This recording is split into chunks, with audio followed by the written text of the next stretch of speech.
This is the Momentum Educate and Innovate podcast. Hi, this is Leon, and I'm here with Gianluca. Gianluca, if you could tell us a little bit about yourself and your story to begin with.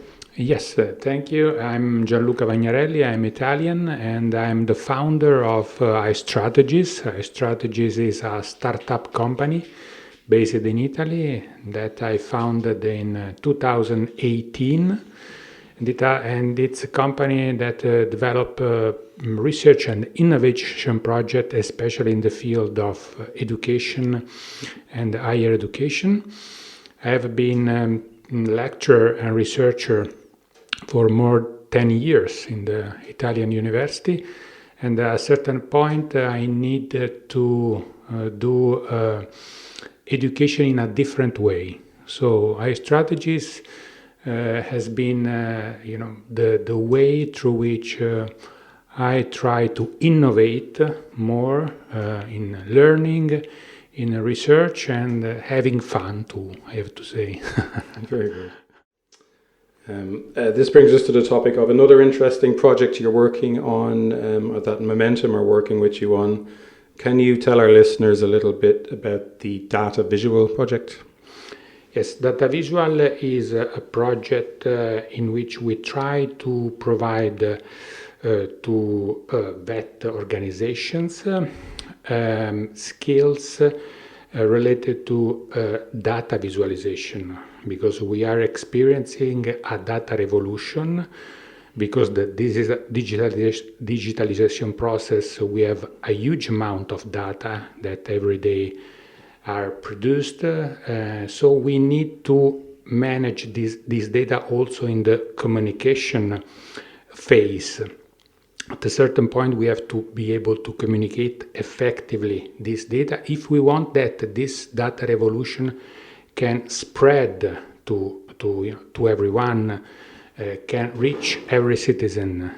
We have to be able to clearly communicate this data. So data storytelling is the instrument through which you can do it, because give you skills on how to effectively synthesize your huge amount of data in a message that can be understandable for all, not only for the expert in the communication. If I can quote an example, very basic, during the pandemic in Italy, every day the government provided data about the evolution of the pandemic, but the way in which the government did it was not so effective. So this reduced the possibility to the people, to the citizens, to really understand the dynamic, the evolution of the pandemic, because data were not so well communicated. So this is an example on how important is data storytelling, not only for professionals, but for citizens, for our democracy. Exactly. We heard something about a gamification activity that you have developed with Cultural Heritage. Maybe you could tell us a little bit about that. And myself and Ivan, we are responsible for the web development in Momentum, and it's a term that we come across a fair bit with building websites and online learning systems. So we're looking at various different plugins to make it interesting and fun to learn content. So if you could tell us a bit about that, please. Yes, sure. Our company, one of the main projects we are implementing is a research and development project on culinary heritage for local wine companies, because our region is rich, Marche region is rich in wine and food. So we started organizing a guided tour for adults and students in the last years. But at a certain point, we realized that if the traditional guided tour worked very well with adults, this didn't work so well for students, because students need some more engaging, more dynamic, more fun in some way.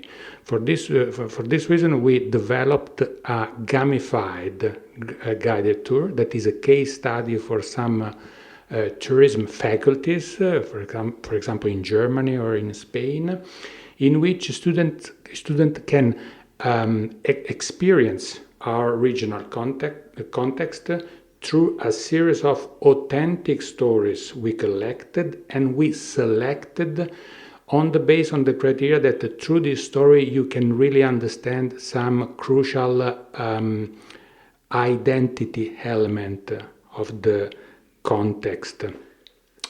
For example, you can understand through these real stories what was the condition of the women in our region under this rural civilization through which we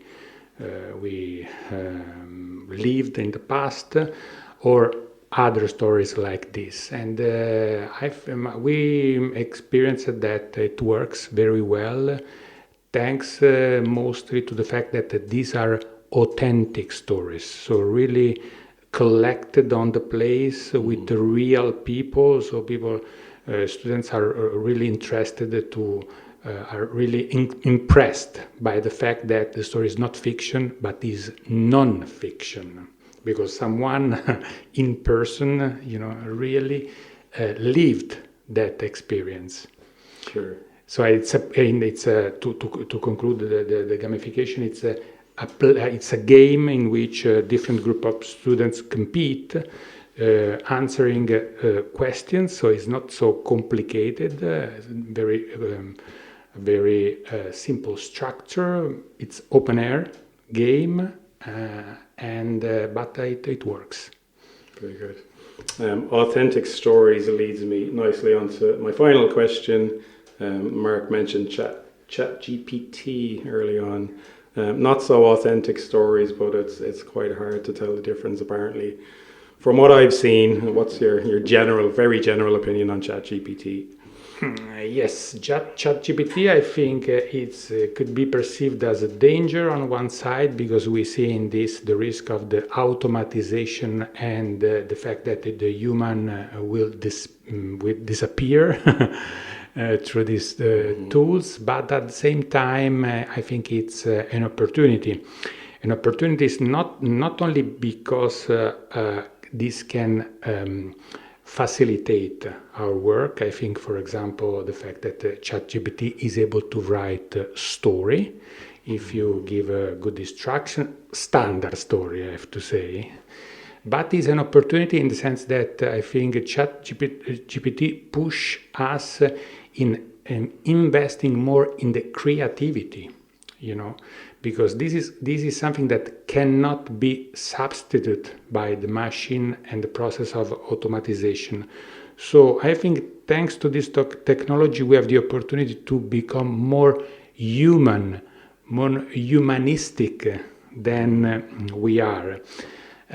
So I think this will be the future crucial skill for students, because this is something that cannot be automatized.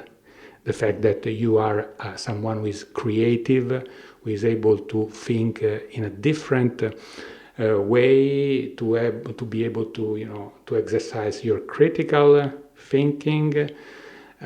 So for this, I used to say to students, you should not read a book like How to Make Money, but you should read, if you want to become more competitive in the future, French philosopher or philosophy, not only because it's more interesting, but also because this is the crucial element that will be present in the future, in our future. It'll be interesting to see where ChatGPT goes. We might need some system that can recognize whether something is real or fake.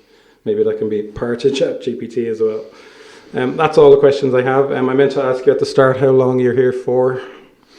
Is this your first time in Ireland? No, it's my third time. I've been in Dublin in the past during the summer, and for a month for an English course when I was young. Very good. First time in Leitrim, yeah. Yeah. Very good. I'm in Italy in June in Rome for a week. That'll be my first time in Italy. Can't wait. Been trying to get there for years. I hope you will have the opportunity to visit also our region, Marche region, that is, not so well known abroad, but it's a really interesting region. Where is that exactly? It's in the central Italy, but in the east coast, so near the Adriatic Sea. Right, very good. I'll look out for it. Thanks very much, Gianluca. You're welcome. Thanks to Momentum for your always interesting initiatives. This is the Momentum Educate and Innovate podcast.